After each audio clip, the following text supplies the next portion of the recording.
understand what I'm about to tell you, you need to do something first. You need to believe in the impossible. Can you do that? What do you desire that you can't have? When I eat a brain, I get visions. Don't ever come back to Gotham. You have failed this city. Jesus, what kind of a preacher are you? There's about a dozen ways that I could stop you right now. But I don't think I have to.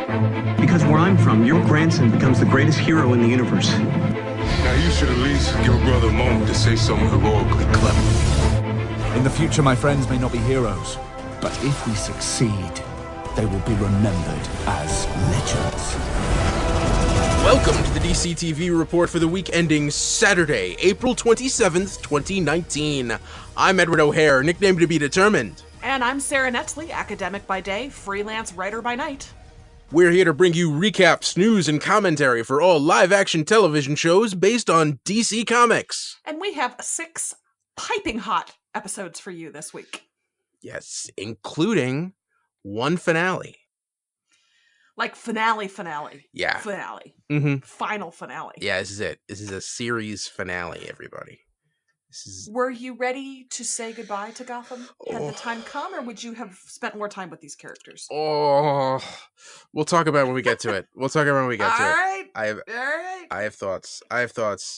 This is a busy, crazy weekend going on right now. There's another big movie that dropped that's not DC related, but from the other company that I have seen and Sara hasn't, so we won't dwell on it. Dark Horse has a movie? Yeah, Hellboy, it crashed and burned. Did you see Hellboy? I realize this is not what the people are here to listen to us talk about. No, I decided to see Shazam again when Hellboy came around. But yeah. So all that. Sara, how are you doing? You feeling okay? Well, I mean, you've seen Avengers Endgame and I have not, so honestly, I could be better. Okay. I'm gonna get there. It's gonna be Sunday. Probably by the time all you fine people are listening to this podcast, I will have seen it. But right now, I'm blissfully ignorant. So, how are you, my friend? I'm good. Well, Sara, to make you feel better, we did get a tweet this week that I think will cheer you up. Okay, go. It's from our buddy at Bauer Fett, who wants to know what the odds are that Sara will be getting a tat saying the pen is mightier than a cape. If I were to get a tattoo, that's pretty far up there, actually. But as it is, probably pretty low. Yeah, but like I said, I mean, I could see the design. You have a billowing cape in the background. It could be really done really, really well. But probably not for me. Yeah, I'll put it at minus 450. Let's put it that way. Is that a no? I'm sorry. Sports... Sorry, plus 450. Plus 450. You don't want minus 450. Plus 450. Plus 450. I don't understand what any of that means. Is this sports betting? Are you talking about sports betting, sir? Yes. Yeah, it's 4.5 to 1. That's what I just said. That doesn't help. I think chances are better that I will bet on sports than get a tattoo. But I appreciate Bauer Fett's hustle, and he is correct that sentiment is very appealing to me. So, good call. There you go. And thank you everybody for all the well wishes you send out during the week. You could tweet us at DCTV Report. Also, we do have an email. It's dctv@wickedtheory.com. Feel free to drop stuff in there every once in a while. Drop us a line. If you have something extended you want to share with us. So we it's 6 episodes. I just realized it's 6 episodes. Yeah, it's a lot. And you want to just dive right in, Sara? Let's do it. All right, here we go. So first up is Supergirl, season 4, episode 18, Crime and Punishment. Supergirl and Lena went to Lex Luthor's prison cell looking for clues. Alex worked to convince Colonel Haley not to help Secretary Ben Lockwood take alien tech and capture Supergirl. Brainy went to Nia for guidance about whether he should delete the alien registry. James started therapy and began having intense visions. Last minute reveal, inmate Steve Lamelli gave Kara a flash drive full of data he stole from Lex. Honestly, this is the week I became an Otis fan. I'm not gonna lie. yeah, he got to strut his stuff. He got to wear the Metallo gear. That was fun. That was cool. He blew up. He came back. That's exciting. But mostly it was him saying, "I don't trust the press. They always parachute into crises like this without any context for the larger systemic issues at play."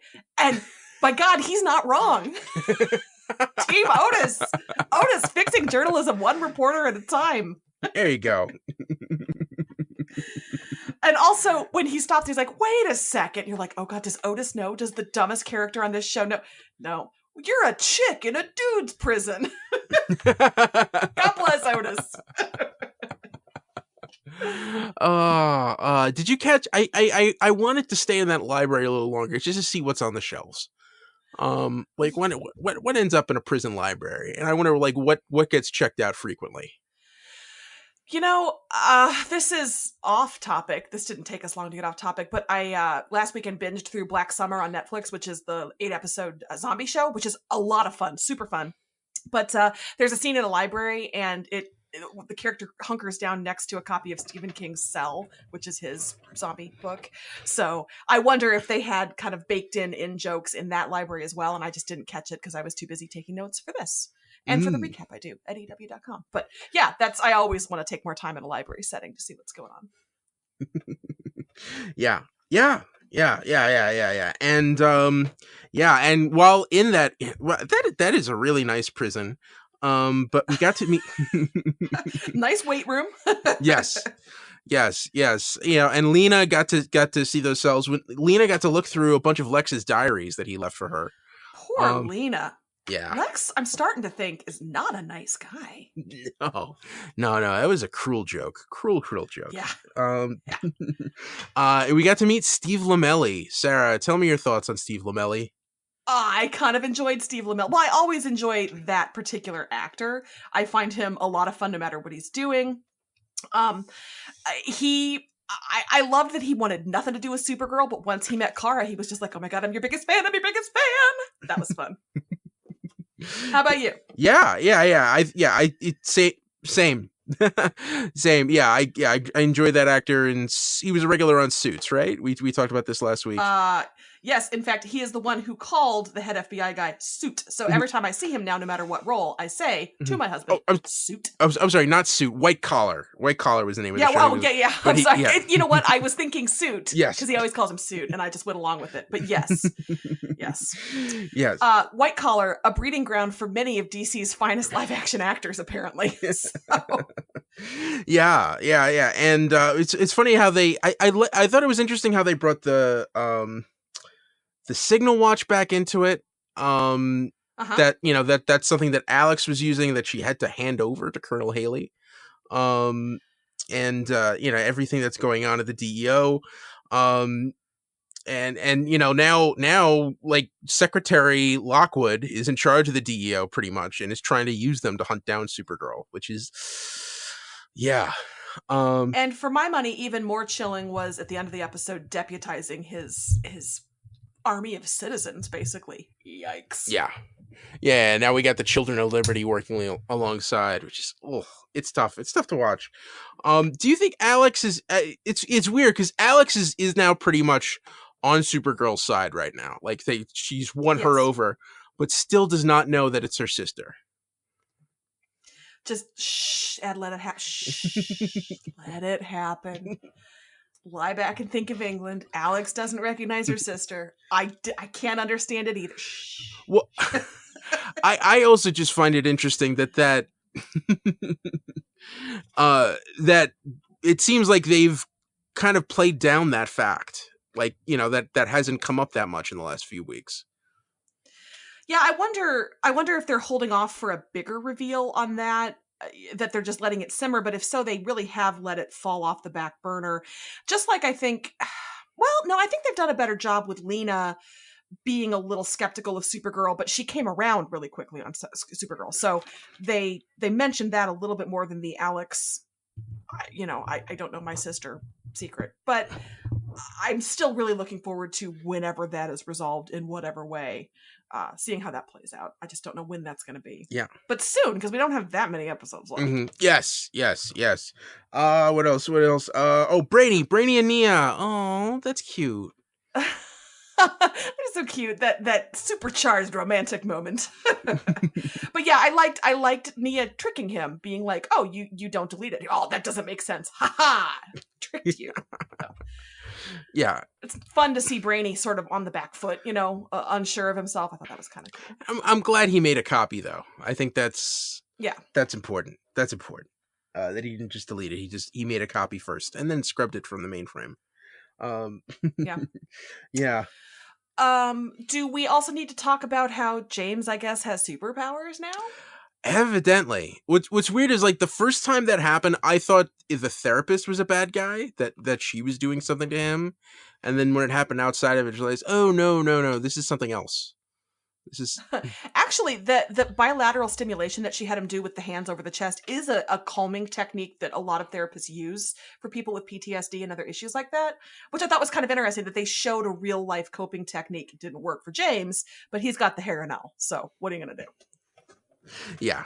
Yeah.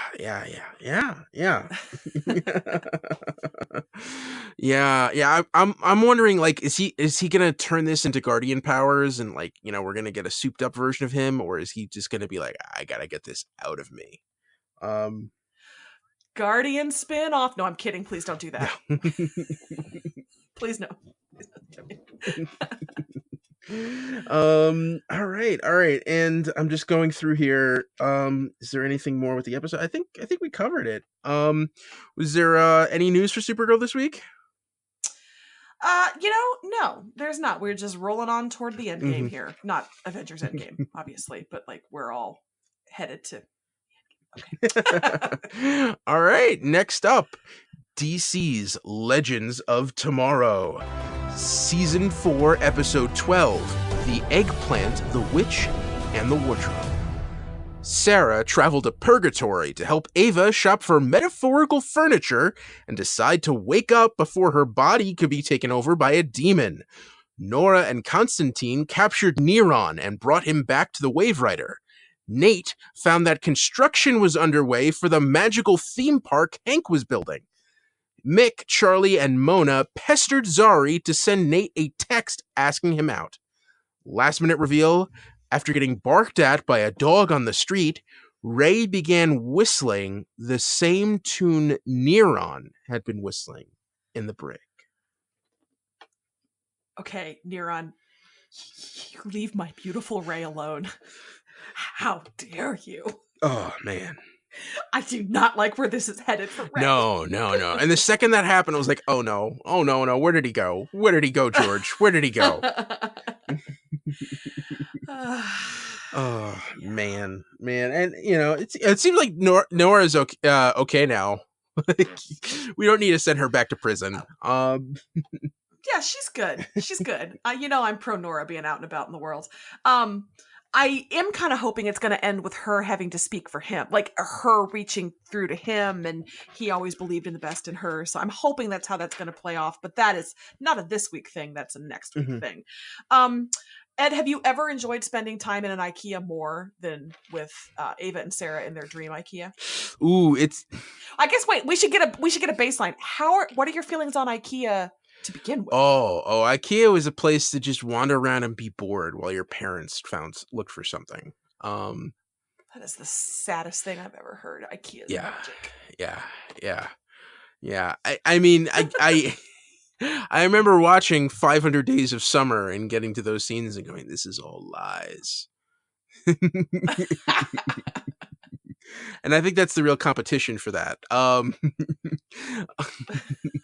Although I thought this was interesting team building exercises. The one thing I really liked is that they threw the challenges on them were so disparate. Like one is just them working together. And then the next one where it was just, the dishes and the mail. and it's not just working together. It's being honest about whether we're in this for the long haul. By the way, that is an incredibly accurate depiction of marriage. It's just nonstop dishes and mail. You never get on top of the dishes and mail. It should have included laundry as well, honestly. There's some dishes in the sink. I'm sorry. Did you just hear that? Yes, I did. That was a special guest appearance.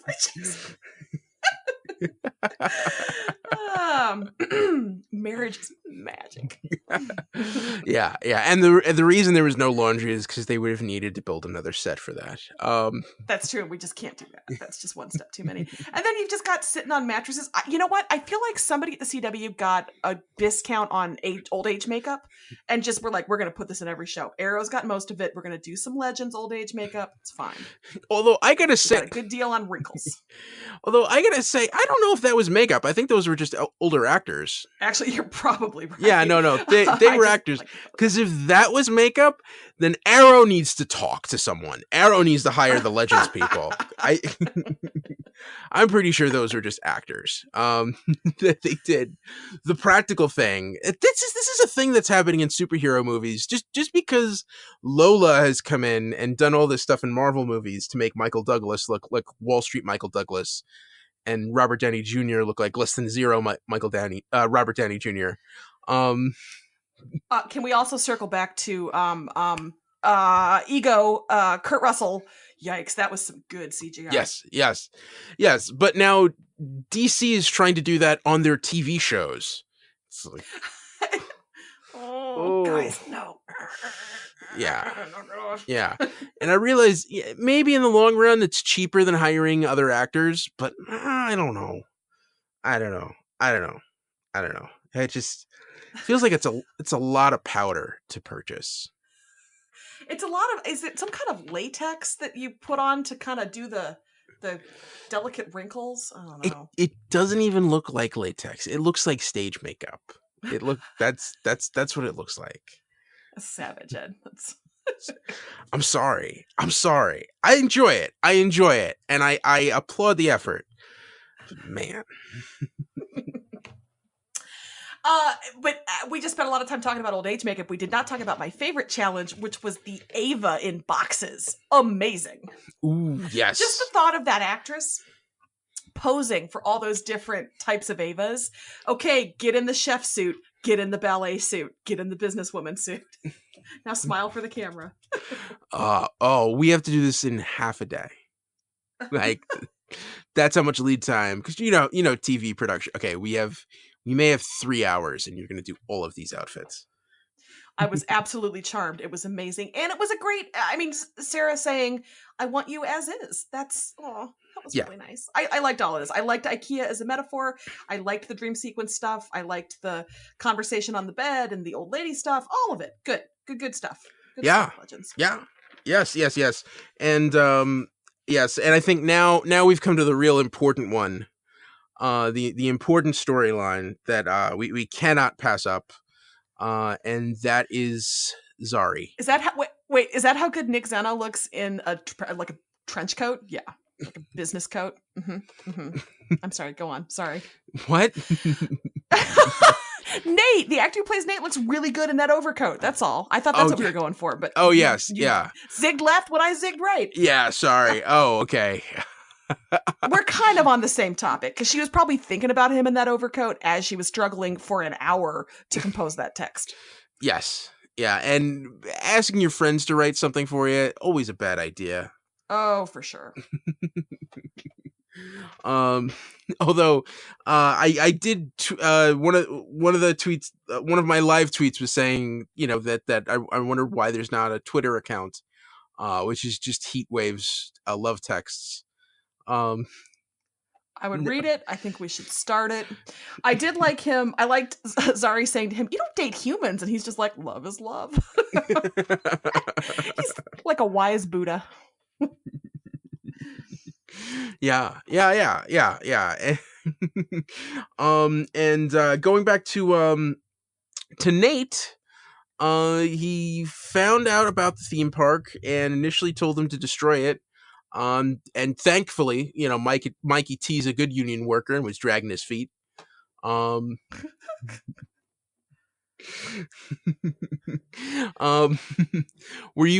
you go to that theme park once you saw it like half put together? Oh, for sure I would. I was just curious, is it common to start with the entrance gate?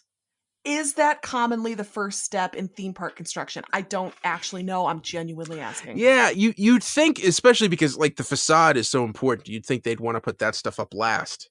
Because they're gonna it's gonna get dinged as workers come and go, like with their equipment and their like lunch pails and their union helmets. It's gonna get all dinged up. Put that up last. Yeah, but it looked fun, and I'm glad Nate decided to go through with it. I think this is gonna be a fun way to. It's what his dad would have wanted. It's what his dad would have wanted. What Hank would have wanted. Okay, seriously, is Hank really gone? I feel like Hank is really gone. Yeah. Like I don't know, like never get to share an afternoon watching The Lone Ranger with him again. It's so sad. Also, can you explain to me why in my notes I have "Oh Ray, you dumb donkey"? What was I objecting to there? I don't know. Oh, Ray. Yeah, that was weird. So. But I do love the Dragon Gate. I'm glad the Dragon Gate was saved. I'm into it. I did not expect this season, but I'm into it. Yeah. Now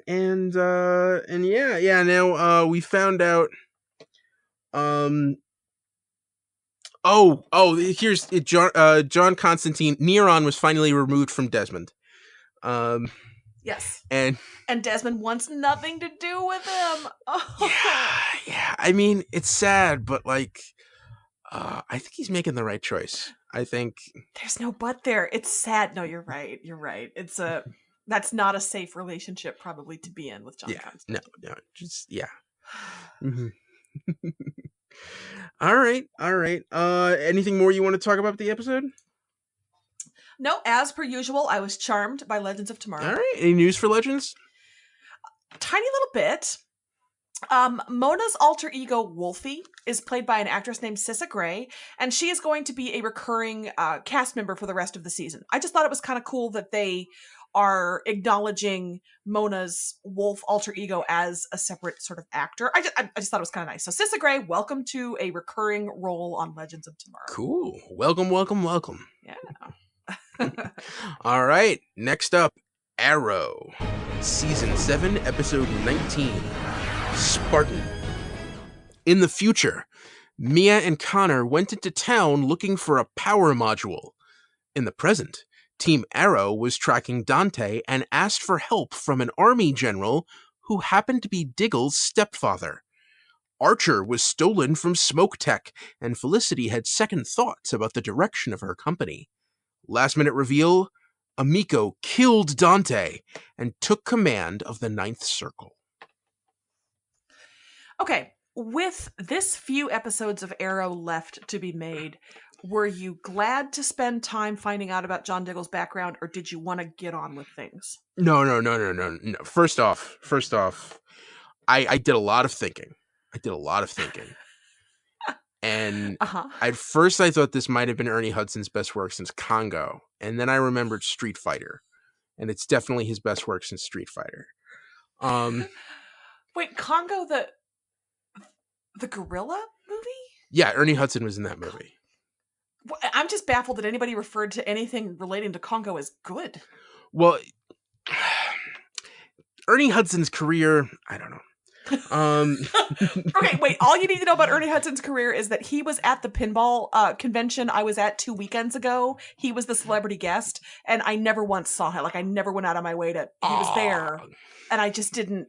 I wanted to go so I could ask him about Arrow and be like, sir, excuse me, sir, Sarah Netsley, DC TV report, question. But there's pinball. Oh, man. And I feel bad because it sounds like I'm ragging on him, but it's also like he played Winston Zedmore, in Ghostbusters. He's an original Ghostbuster. And when they did the Ghostbusters cartoon, he auditioned to be the voice of Winston, and they and did not get the part. Wait, what? Yes. How? They gave it to Arsenio Hall.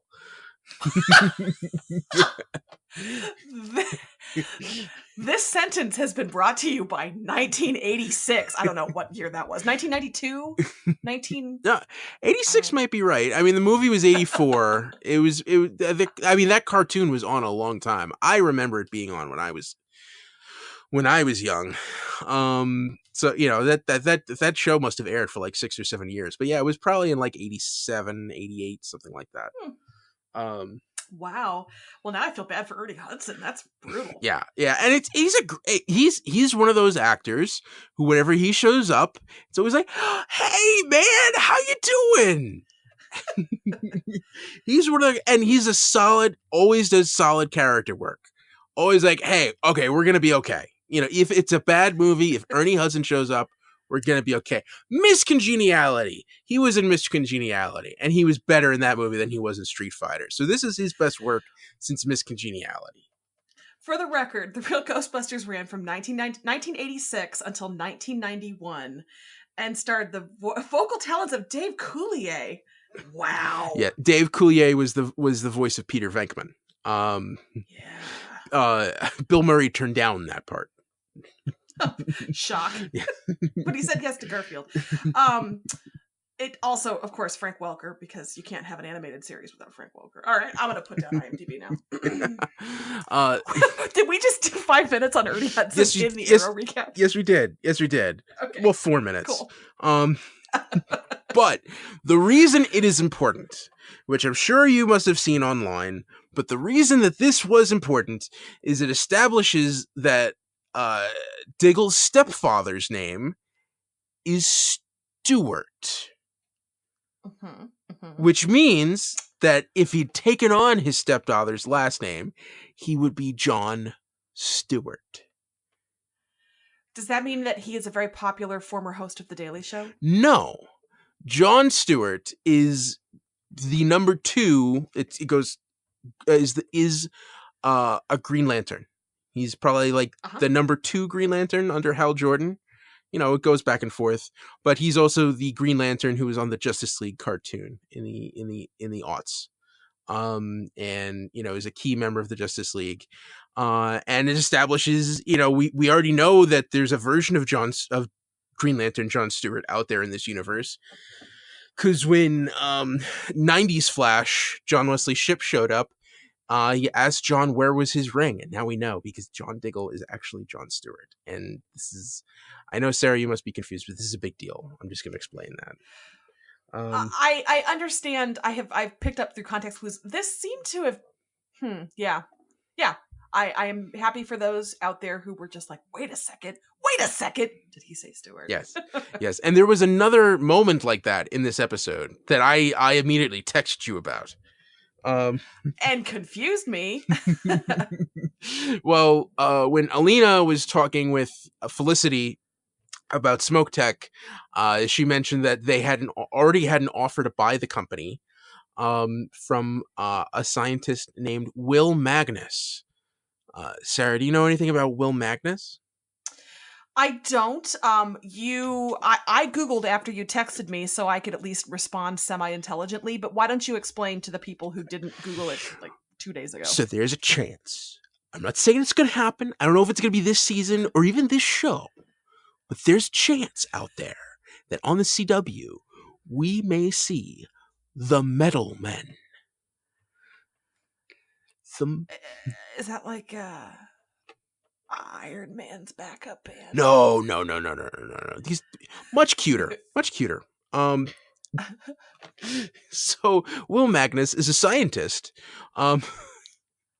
who took these pieces of metal and turned them into sentient robots, and he called them the Metal Men. You have lead, gold, iron, tin, mercury, and platinum, who's actually a metal woman. But yeah, they're these cute, fun. They're basically like a Hanna-Barbera cartoon. All right. Okay. Think like Adam Ants, like that kind of fun hijinks. But it's one of those. It's like Plastic Man. It's one of those characters that like we don't really like to talk about them, and because they're funny or they're supposed to be funny, and we can never find writers who can come up with good enough jokes. But in DC Nation a few years ago, it was a series of like 2-minute shorts that was running on Cartoon Network, and they had a bunch of different characters in there. But one that they had a handful of shorts for was the Metal Men, which was it was written and designed by Evan Dorkin and Sara Dyer. Evan Dorkin is a cartoonist who I've actually met. He's we frequent the same comic shop. I would not call him a friend, but he's been friendly the times that I've met him. Yeah, and he also created Beasts of Burden, Milk and Cheese, Welcome to Eltingville.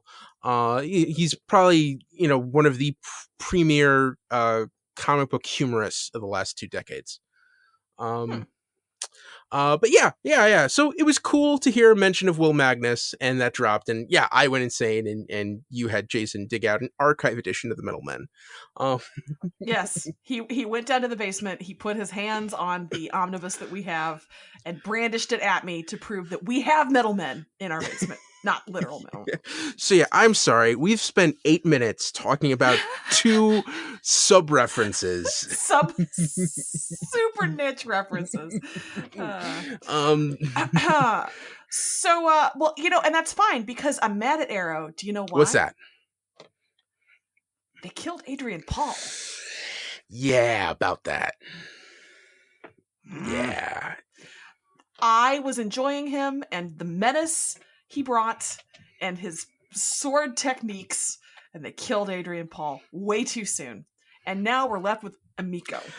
Who like Amico? If you told me Amico was the bad guy, I would have plots. Like this is man. I gotta say, Dante. All right, we got rid of him.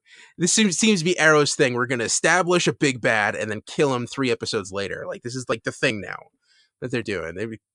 Well, it's the Marvel Netflix thing, right? That you establish the bad guy and then yeah, but but the fact that it's Amico now is the bad guy, and like it's his sister. And is she redeemable at this point? Are we going to get and like Black Siren, they're obviously have done the redemption arc, but can we do the same with his sister? Oh, I mean, you got to stop her. I think you got to neutralize her. Yeah. I mean, maybe that's what season 8 is. Season 8 is about her redemption. No, please don't do that on season 8, Arrow. Although I did just see that she is a regular next season. She's going to be back, that actress. So I don't think my pleas are going to matter to them. yeah, and we did get some good heart to hearts. What did you think of the I know we talked about Diggle and his stepdad, but what did you think of the heart to hearts between those two? I thought it was nice. I liked kind of that secret Diggle history and the grief he's been carrying about his dad and the obvious baggage with the stepdad. It is a weird place in the season, in the run of the show, to put important backstory about a central character like one of the original Team Arrow members, but I'm glad we got it. I enjoyed it. How about you? Yeah, same here. I thought it was great. I thought, the twist that, Diggle blamed the general for his father's death, and it turns out that no, it was Diggle's father that was the incompetent one. And the fact that the general kept it from him. I thought that was honorable. And and didn't make a big deal about it. I really enjoyed this. And what else? Felicity, should I really do this? I think maybe when you're maybe trying to fix people's spines, I think that might have been more helpful than. I mean, we've both been vaguely uneasy about some of that tech, and also the security system that announced Green Arrow has entered 5 seconds after he actually entered the room. So I mean, there's been a lot to work out with with Archer, but yeah, the spine fixing seems a little bit better. I did wonder though if that was some foreshadowing about. I mean, I'm big on the belief that there's going to be some kind of the feds are after Felicity. She's got to be on the run or she's arrested or something. And I feel like this was a little bit more foreshadowing for that. So I'm wondering if that, she talked about like, I would never hack into that. Awkward laugh, awkward laugh. I work with law enforcement. So. Yeah. And the flash forwards, Mia and Connor, are you shipping that? I mean, yeah, sure. Why not? I like that they're always like angry and running and staring at each other and kissing at the wrong times. Yeah, of course. That's like catnip. I will say, I was so annoyed with the aggressive blue filter and all of that. Pump your brakes, Arrow. Just let us look at them without aggressive filter. Can we just turn the lights on? Just flip on an overhead light. Please. You can get one from the black market, like an old halogen. Just... I did super like the midair arrow explosion when the queen arrows met. That was, we don't have enough trick arrows. We can always use more trick arrows, so that was close enough to that. So. Yeah. Mm-hmm. All right, we got our work cut out for it now. I don't know what Oliver's gonna do about Amico. I don't know. He's got a problem. I don't know what he's gonna do. All right. Okay. Is there anything else you want to talk about? Nope, I'm out and there's no news. Okay. Next up is The Flash. Season 5, Episode 19, Snowpack. Iris was furious that Barry sent Nora packing to the future without consulting anybody. Nora begged Thawne to help her learn to access the negative speed force so she could travel back in time undetected. Icicle kidnapped Caitlin and her mother in hopes of creating a whole family of freeze-powered bad guys. Last-minute reveal, Cicada 2 brought the cryo-atomizer home to the sleeping young Grace. Snowpack, like a pack of... I will say, I don't usually look at people in their meta costumes and say, that human being looks ridiculous. But this week, Mr. Ice looked ridiculous. Maybe it's something about the usual dignified appearance of that actor, but I had a really hard time with him as Mr. Ice. By the way, his name is Icicle, all right? Whatever. Papa Ice. And Ice Dad. And let's see you have a name like that and come up with a costume that doesn't look foolish, all right? Talking about Icicle here, Sarah. I mean, he did the best he could with it, but that poor man. yeah, we're talking like maybe a step above Snowmiser. All right. That looked more grounded in reality compared to Mr. Icicle Man. I did actually no when he sacrificed himself there at the end. Boy, that was a short-lived rehumanizing of Caitlin's dad. Yeah, man, Cicada. Damn you, Cicada 2. Damn you. I will say, as the end credits rolled, Jason turned to me and announced, they get what they deserved. They had their chance to kill her when she was a child. So that's what I'm dealing with in my house. No sympathy for Team Flash. Well, actually, another person who doesn't have sympathy is at Deke273. He wants to know, I don't get it. Why didn't Killer Frost just freeze Cicada? I don't know. Also, why does Killer Frost's stunt double have a noticeably worse wig than Killer Frost Caitlin? I don't know, maybe none of the other stunt doubles have the same hair color. Yeah. She didn't want to dye it because she's doubling someone else, I guess. It was noticeable. Yeah, I always feel like we don't get enough Caitlin from week to week. So it's always good to have more of her, and I enjoyed this. I like the tension between her and her mom, and Barry being like, "I'm gonna go look for this in a different room, and I'm gonna take my time." Joe being like, "Do you need help?" No. That's right. Yeah, Joe could have taken Caitlin for a hallway talk.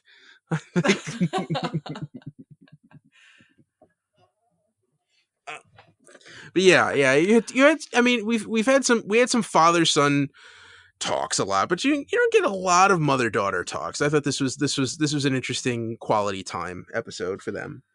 Well, you don't need more with poor Iris. Poor Iris. Mm.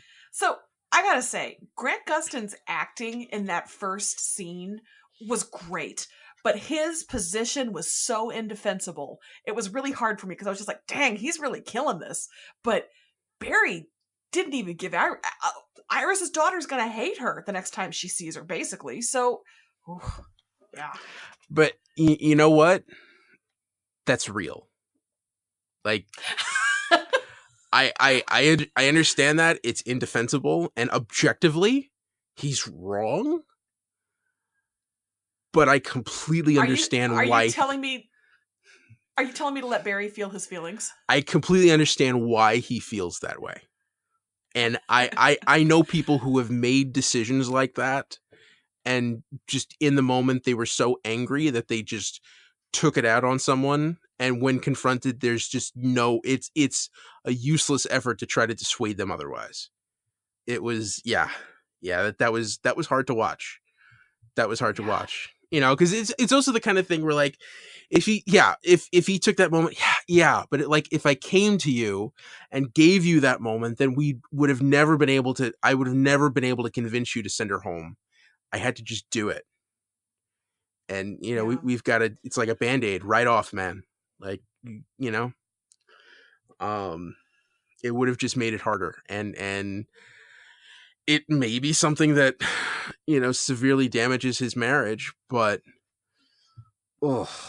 there's a lot of things to think about in that moment and not enough time to really process them. Yeah. But again, I thought Grant Gustin was great. I thought Candace Patton was great. It just really, really well acted.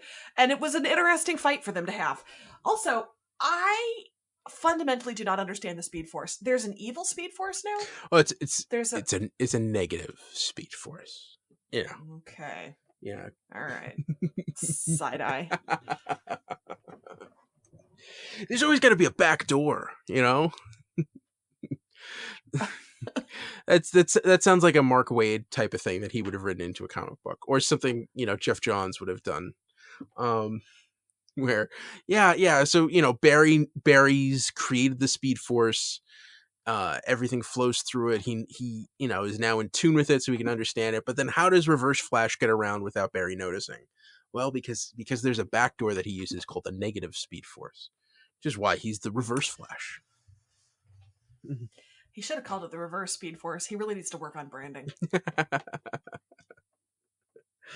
But no, I thought the Nora twist there with the evil red eyes is cool. I also thought the effects were really great because you could see like the orbs of her eyes glowing under her skin. It was creepy. So well done. Yeah, and the thing that they establish is that it runs off negative emotion, which to me actually is inspiring. The other way is that the reason Barry was able to create such a powerful Speed Force is because of how positive he is. It's because it's his that is nice. His optimism is his strongest asset. His superpower is love. Yeah, man, isn't what all these shows are about? I mean, I was being genuine, but yes.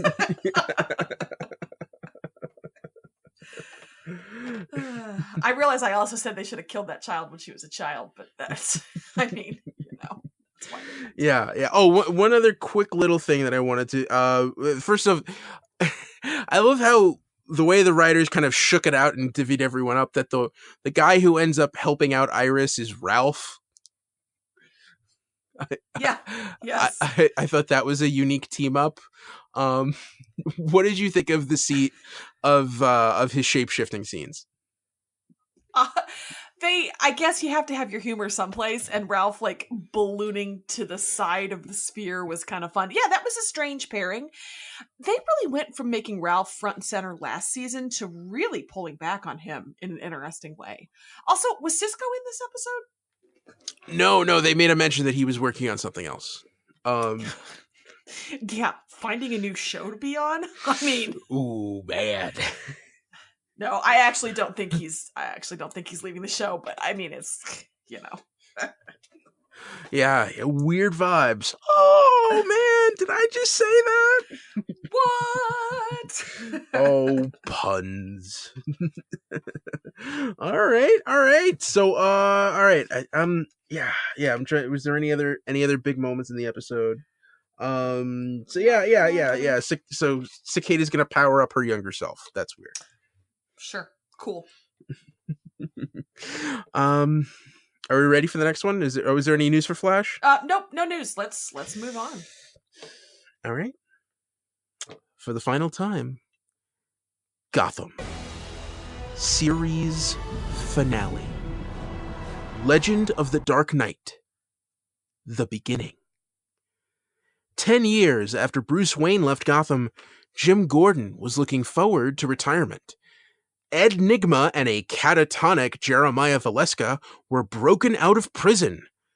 Oswald Cobblepot was released from prison and determined to take revenge on Jim. Selina Kyle had grown up to become an expert jewel thief and sensed someone was following her. Last minute reveal. After lighting the signal, Jim, Harvey, and Alfred looked up to see Batman on a rooftop looking back at them. I just want to thank this show for not making us watch that child train. When we see Bruce hiking off with his backpack, I was just like, oh God, please, no montages. Please, no montages. Yeah, I was really, really skeptical of this episode when they said that David Mazouz was going to play Batman. About how they would pull that off. Like, I was assuming that we were going to get a full-on Batman episode, but I thought the way that they did it made sense, and I thought it was perfectly in line with the show, because this show was never about Batman. It was about Gotham. And the fact that we got to see Gotham, finally reach that height and glory of the Gotham that we know from the comics, just as Batman's about to make his appearance. I thought that was impressive. I actually think it kind of made the narrative do interesting things, because unlike with Catwoman, where you had a new actress so you could show her with the time jump, they couldn't show Bruce. And so they had to kind of write around like, Bruce, oh, he was just here. He just left. He just ran out for milk, like joking about. So it did sort of change the way the whole episode was structured, but that was kind of cool. Would I have liked to have seen an adult Bruce? Maybe, but in some ways making him an enigma, not enigma, but you know what I'm saying, just did something different to the narrative that I kind of appreciated. I don't know, I was happy with this finale. How about you? Yes, there is one glaring thing that did upset me in the moment, which is we finally got the stash, and I think I think the stash played. I think it was there. And then, one scene later, shaved right off. Come on, man! Come on! Oh, well, I was trying something. I guess it didn't work. It worked, all right? Why couldn't you just stick it out, man? Come on! I really want to know who made that decision. Was that Ben McKenzie being like, no, I am not doing that for the last episode? I want to know. Tell us. Who decided to axe the stash? I want answers. I want answers right now. But was your soul slightly soothed with the very careful monocle placement with the penguin? That felt like they spent a long time with just screwing that monocle in around his eye. Yes. Yeah, I thought very like, hey, comic fans, check this out. Monocle porn. Yeah, I thought they got the monocle, they got the hat, they got the nose. And what's funny is like the only if there's anything, he could be just a little fatter. Just they talked about that. They talked about whether we were going to get Fat Penguin, and he was like, "Yeah, we'll do some padding, but." but I thought he more than sold it. The performances were all there. I thought he more than sold it. I thought Nygma finally getting the Riddler costume and like real true blue with the question marks all over it. I thought that was fun. And to see them go back and forth, and to see like Penguin and Riddler finally get together as bad guys, and for them to be the ones that Batman strings up, I thought that moment was great. There was a lot of stringing up this episode, which also felt very comic book homage-y. Yes, but that moment when Batman's jumped on top of the car and they get out of the car and then they see him, and the looks on their faces right before it cuts to commercial, like that's what we've been waiting for this entire series, is that moment. Is to see these guys who are very horrifying, intimidating villains finally get that finally get the fear of God in their eyes when they see that bat flying towards them. To be fair, that is if that's the first time you're seeing an adult man dressed like a bat, that would be really startling. Yeah. Okay, and how about the Joker? Were you satisfied with this newest incarnation of Jokerdom? Ugh. I wanted to like it. I just think with the makeup, it went a little too far. Okay. He's not quite the Joker yet. The costume, it was weird. It was like a green suit with a purple trench coat, which I thought was an odd choice, because usually he's just purple head to toe. And I'm surprised that they did not go with a wig. That they had. Yeah, the hair was strange.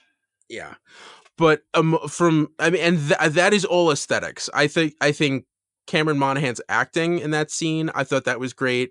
I thought the fact that once Batman attacks and he loses, he's actually kind of excited, because he knows he has a match now. And and poor Barbara, little Barbara Lee. Barbara Lee. Almost falling into that vat of acid. Oh, thank God. I'm just glad she made it out with her spine intact, honestly. Yes. Yeah. Also, I remain Team Babs.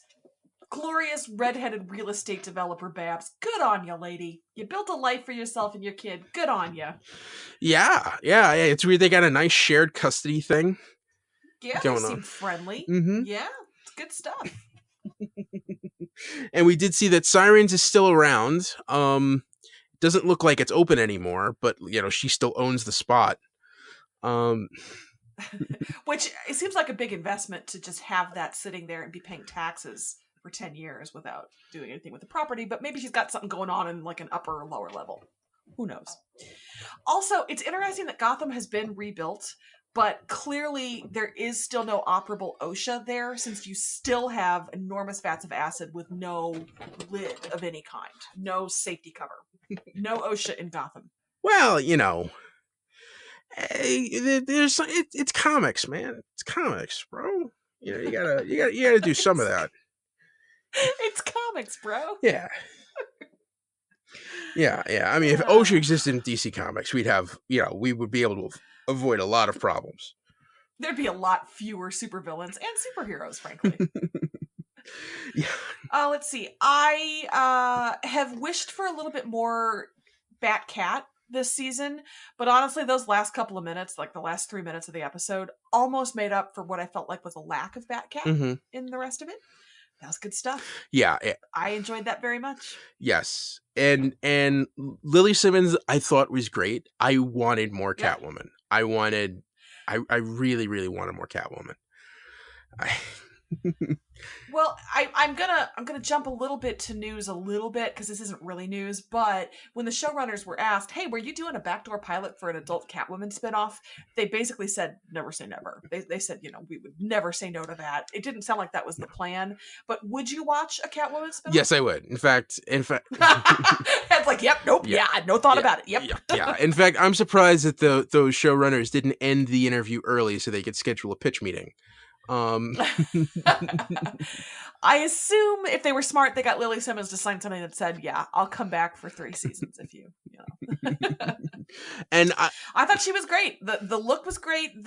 She's an adult, so it's a little bit different attitude. I love that with the soundtrack, you knew immediately that we were going to see Catwoman because they had that like sultry sound. That's great. Yeah, and I thought that is straight up. That is the close, because the Michelle Pfeiffer Catwoman had a weird kind of supernatural vibe to it. I think this was much closer to the comics Catwoman. Okay, I just want to make it clear that Michelle Pfeiffer's Catwoman is perfect. I didn't say it was bad. Perfect. I didn't say it was bad. I'm just saying it used supernatural elements, and that this version was closer to the original comics. Okay, that's good. That's fair. And yeah, I was shocked at how much Lily Simmons looked like Cameron Bikendova. I thought the likenesses were great. I thought they matched that great. Yeah, and that last shot when you got to see Batman, full out, and you could tell they put David Mazouz's head face there on some bodybuilder's body. Yeah, you know what I was thinking as that shot came up, Sarah? Do you know what went through my mind? I hope he's not afraid of heights. Why can't we just have a Batman show? What?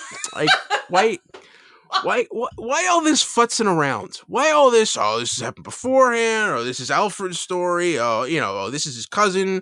Why can't we just have Batman? Why can't we just like? We got Bruce Wayne coming to Titans. We got Bruce Wayne's parents coming to Pennyworth. We got Batman's. We got Batwoman. They're gonna talk about Bruce.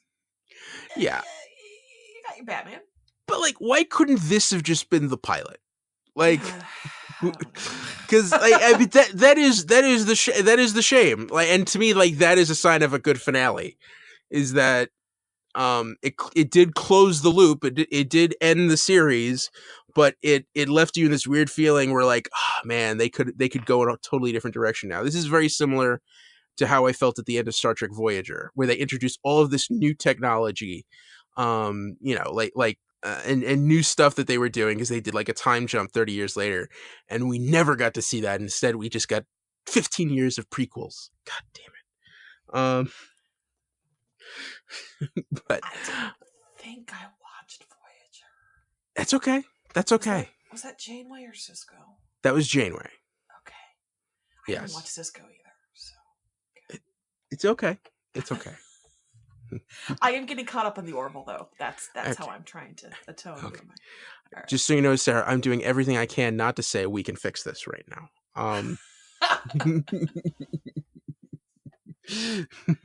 One day. So yeah, that's Gotham. That's the Gotham finale. Yeah. It was fun. You know what? This felt to me like an improbable show, and it lasted a long time, and it gave us a lot of enjoyment, and it was scary, and it was funny, and it was campy, and it was surprising. And yeah, Fish Mooney was there for a while, but not forever. So, thanks, Gotham. Thanks, Gotham. Oh, so long. Farewell. Auf Wiedersehen. Adieu. So long, and thanks for all the Fish Yes. Mooney death scenes. All right. All right. Oh, I don't want to move on, Sarah. I know. I'm sorry. We gotta breathe in and then breathe out and let Gotham go. Yes. One quick thing I will say now, before, is that both Sarah and I have agreed to guest star on the upcoming episode of Gotham Lights. That's going to be next week, where they cover the Gotham finale. So you will hear more of our thoughts on that episode, along with. I forgot to save. Stuff for that. Sorry, I just said everything I thought. That's okay. I'll come up with fresh hot takes. Don't you worry. Tune in. All right. One last episode. Here goes. Doom Patrol, Season 1, Episode 11, Francis Patrol. Larry discovered the truth about the dream dates with John that the Negative Man was showing him. Rita joined Cliff at a funeral for his friend Bump in a bar where his daughter Clara worked. Vic became suspicious of the upgrades that the Grid was making to his body. Jane was eager to track down Flex Mentallo for clues to find the chief. Last minute reveal, Vic woke up cuffed to a chair as Darren Jones welcomed him to the ant farm. Okay, cool. So when the name Flex Mentallo came up, my husband gave a little grunt of pleasure, and it made me realize I think he loves this show more than he loves me. He really likes the show. Has he explained Flex Mentallo to you? He did not, because we kind of watched this right before we recorded this episode, so we really haven't had a chance to go over it yet. But yeah, what's up with Flex Mentallo? Well, I don't know much. He's a character. He's basically like this strong man. But Grant Morrison did a whole graphic novel on him, which is just very weird. It's very, very weird. I was just gonna say, if it was Grant Morrison, it must be weird. And it's like super meta. I don't remember much of it. It just involves an artist who was writing the character in the 70s, who had a terrible LSD trip and slowly went mad as he was writing the comics. It was, it's a very, very obscure, strange character. And if Doom Patrol is going to be wading into that pool, man, I don't know. Wait, is this weirder than the other pools it's waded into? I mean, it's yeah. I mean, yeah, you're right. This show is nothing but weird. But like, this is like another everything this show does. Like, wow, they're doing that. They're going in that direction.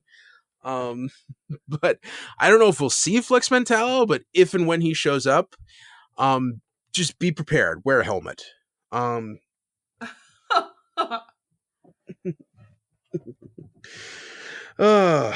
So yeah, and like, were you disappointed that Dolores turned out to just be a fake Bureau of Normalcy plant? Yeah, I didn't love this episode as much as I've enjoyed others. Did I miss some greatness, Ed? Can you? Well, no. I mean, this was doing. I mean, it wasn't spinning tires at all. I thought it was interesting because this was a little bit more introspective on each of the characters. Vic found out that something seriously wrong is happening with his body. That he was 41% cyborg and now he's 63% cyborg. And, when you have a character nonchalantly slice his arm open to see if there's bone there and then finds metal piping. Ooh, jeez. Oh, man. I will say it was not totally nonchalant. That looked like it hurt. But still much more nonchalant than I would have been. Yes. Yeah. And Rita being there for Cliff. And Cliff, I seriously thought that he'd shorted himself out in that swamp when he just stopped. Yeah. And I liked Rita's genuine, how are we going to get you out of here? I really I like Rita more with every episode. I like the personal journey she's on. I like how she interacts with the other characters. I like the shared history. I am officially a Rita Farr fan. I like her so much. I love the way she says Rita Farr. She just has a great delivery. Everything about her. Heart emoji. Yeah, and I love how in a lot of stories like this, when you have that scene where Big D comes to say hi, that you would think that immediately that she would be turned off or run away or kick him in the nuts or something like that. She's like, no, this guy's flirting with me. I'm just gonna let him have fun. Well, and also, he bought her chicken, so she got to enjoy a lot of chicken, and good on you. Yeah, she ate a lot of chicken. So much chicken. I'm going to say, wow, I apologize. I had a I feel bad saying this, but but you're still going to say it. Well, now I've built it up too much. But was it rude of her to eat all of that chicken that guy was paying for and not put out? Yes, Ed. Food is not a contract. I don't think they entered into any sort of agreement, express or implied. He offered chicken, she took the chicken. There was no expectation of services rendered. Okay. I think he was kind of impressed, frankly. She was doing impressive work there. Also, he was drinking beer straight out of the pitcher, so like. Oh yeah, that was just disgusting. That was. Yeah. That looked like that actor had never drank beer before. And he just saw the pitcher there and goes, okay, I guess they just drink this much at once. Or just we got the pitchers, but we couldn't afford any glasses, so just do something. The set dresser didn't bring glasses. Maureen, damn it, we've talked about this. I don't know, do what you can with the pitcher.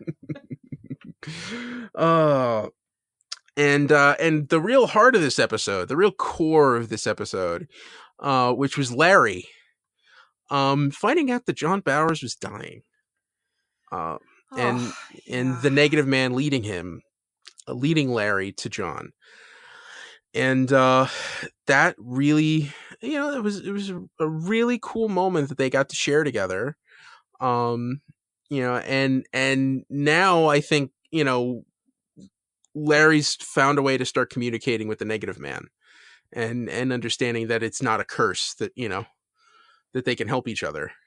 I will say at first I was frustrated with the entity's timing, because he just kept pulling him out at just the wrong moments. And I was just like, come on, be good to your host. But I like that little, that quiet thank you at the end. And I like the way that's developing very much. Yes. Yeah. And when John passes, and then that shot where he goes back into the dream world, and they kind of have that silent goodbye with each other, and John just walks out the door. Oh. Yeah. That was big. And the caretaker knowing who Larry was and just ushering him in, and the lineup of pictures when you see that Larry's picture is there in a place of honor, but John had a life and loved another person, and it was really lovely. And I wonder if does that put an end to those flashbacks now? Are we done with that portion of the experience for Larry? Do you think we'll see more? I think that we'll certainly see more of Larry. Because I don't think Matt Bomer's going anywhere.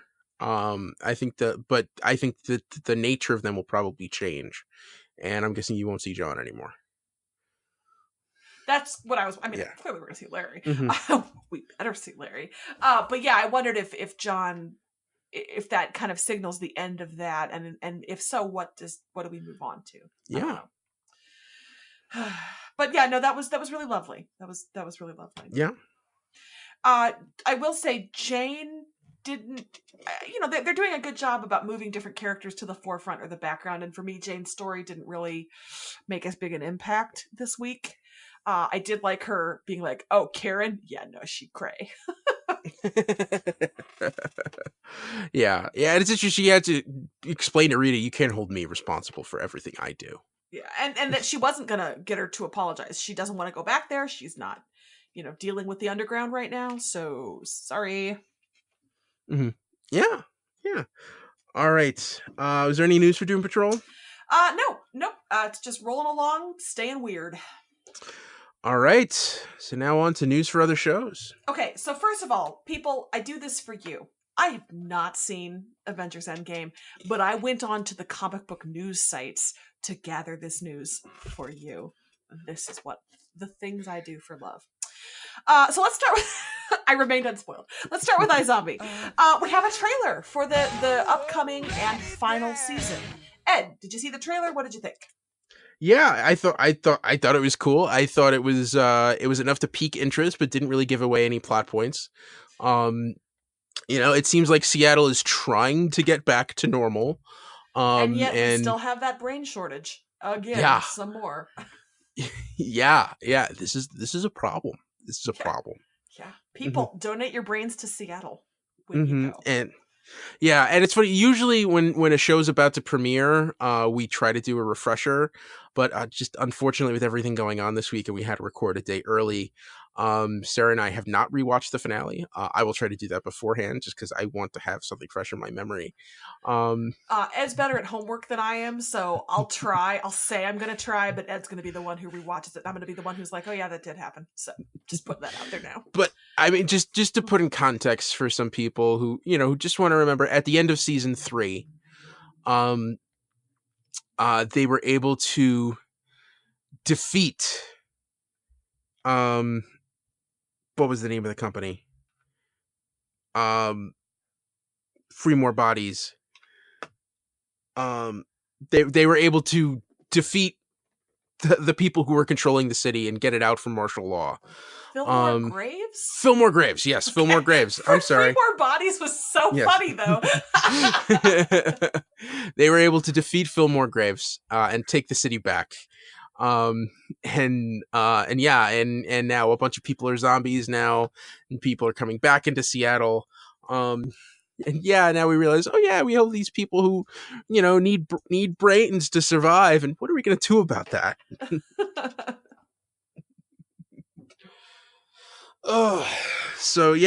that was there was other news for iZombie, right? Just a reminder, Kareem Abdul-Jabbar is on this season for reasons that I can't explain, but am completely delighted about. We will see him for the first time in episode 2. He is playing, as a reminder, a zombie city council member. He's going to butt heads with a human city council member, and Peyton's going to have to step in and make everybody behave. So, the show is back. I'm looking forward to it. Ed, next week, right? I mean, this, as people are listening to it this week. Yes, next week, same time slot as Gotham. Yeah. Same bat time, but not different channel. Different channel. Yes, Thursday nights in the CW. Mm-hmm. So yeah, I'm excited about that. I feel like that the show got this many seasons is kind of a minor miracle. That's one of the shows, every time it was renewed, I was pleasantly surprised. So I'm glad it's going out on its own terms. I hope Liv and Major can make it work. Yeah, here's hoping. Yeah. All right, what's up next? Swamp Thing. Thing. I feel like all the news this week is just trailer news. We have a trailer for Swamp Thing, and it looks amazing. Ed, what did you think? Yes, I was very skeptical for that tease that they put out, but this looks cool. It looks straight up horror. Like this is a horror movie. It looks like a movie that would have Derek Mears in it. I'm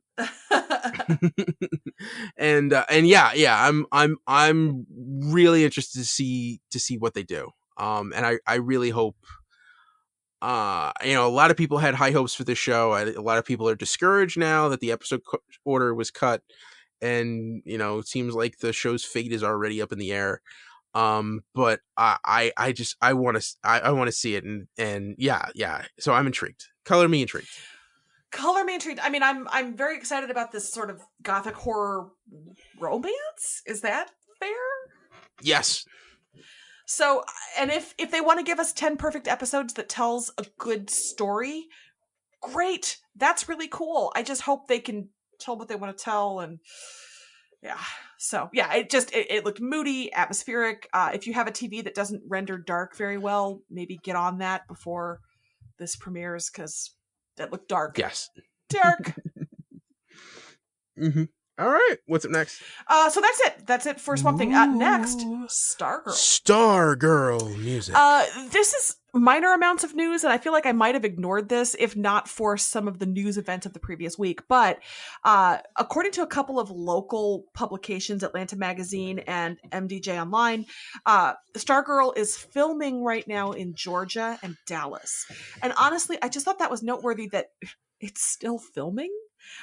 There was some concern about the Swamp Thing's episode order getting cut, and Stargirl got kicked from 2019 to 2020. I was a little worried about it, but you know what? If they're still filming, that's a good thing. It's moving forward. So, yay. Yay. Stargirl. Yes. Yay.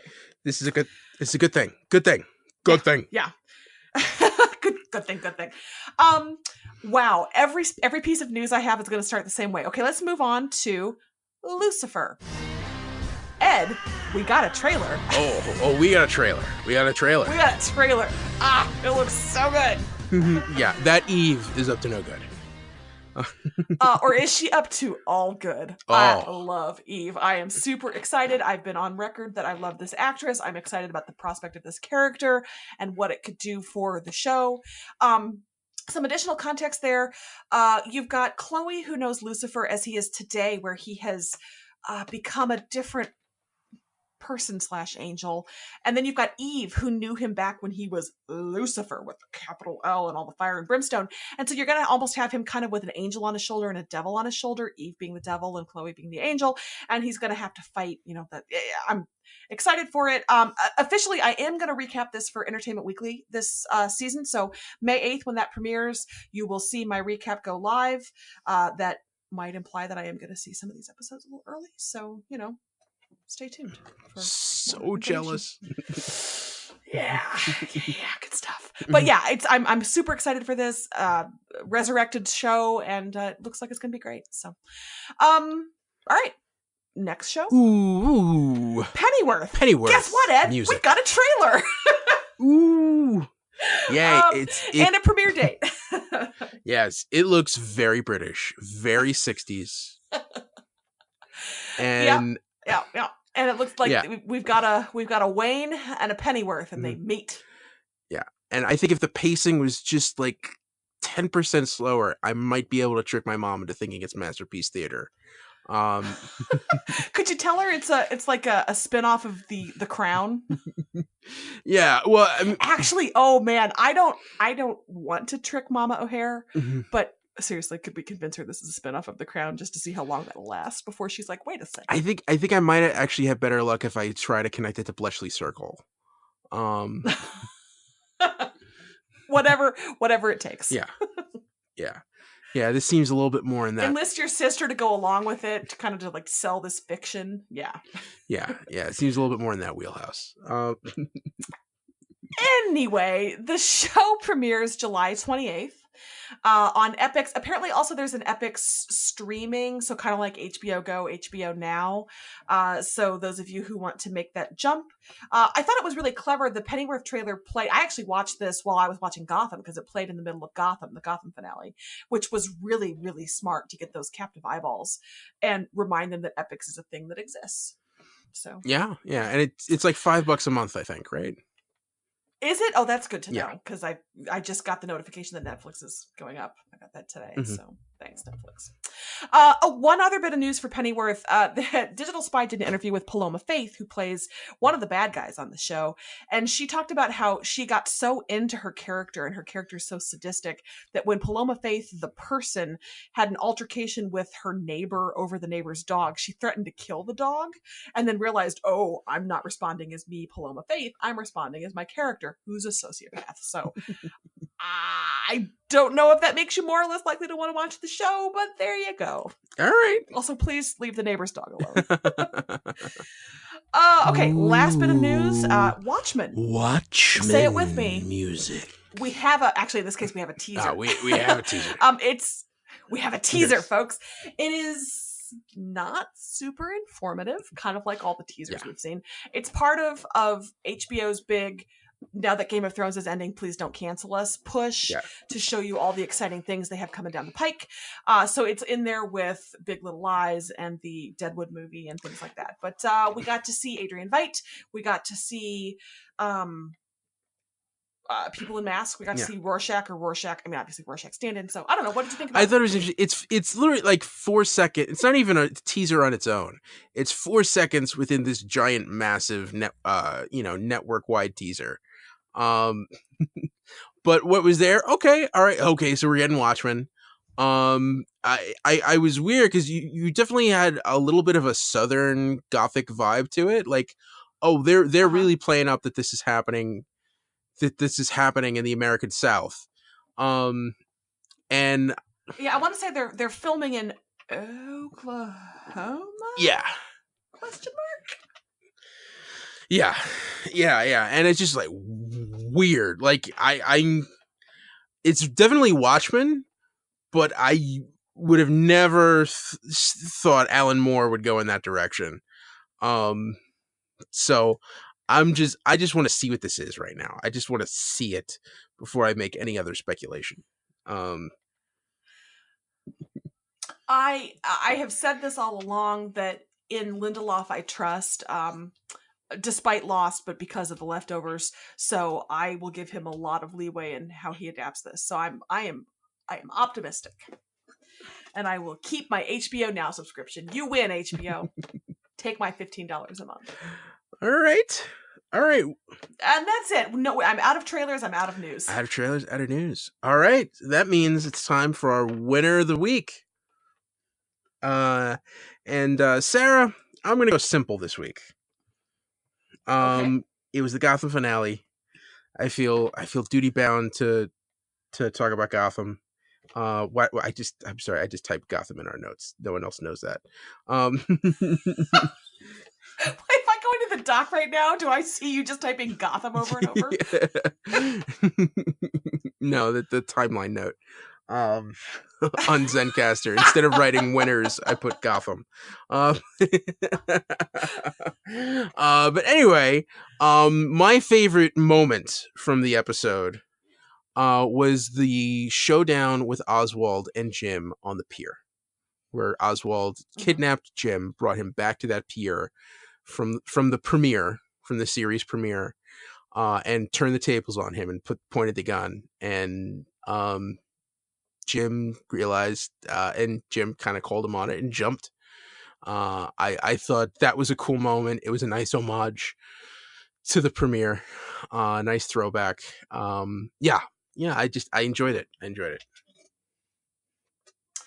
Well, it's funny. I didn't have a really obvious theme or anything like that, but I also felt like Gotham gave us everybody living their best lives. You've got Babs wheeling and dealing as a real estate broker. You've got Selena really happily stealing big diamonds. Good on you, girl. Joker and Penguin have achieved the height of their campy, delicious powers. Everybody's they're doing what they're going to do. And it made me happy to see. So Gotham it just made me happy. Winner of the week. Also, Rita Farr with that chicken. Living your best life. That's my winner of the week. There we go. All right. We did an episode, Sarah. We did an episode. Okay. And that's the DC TV report for this week, folks.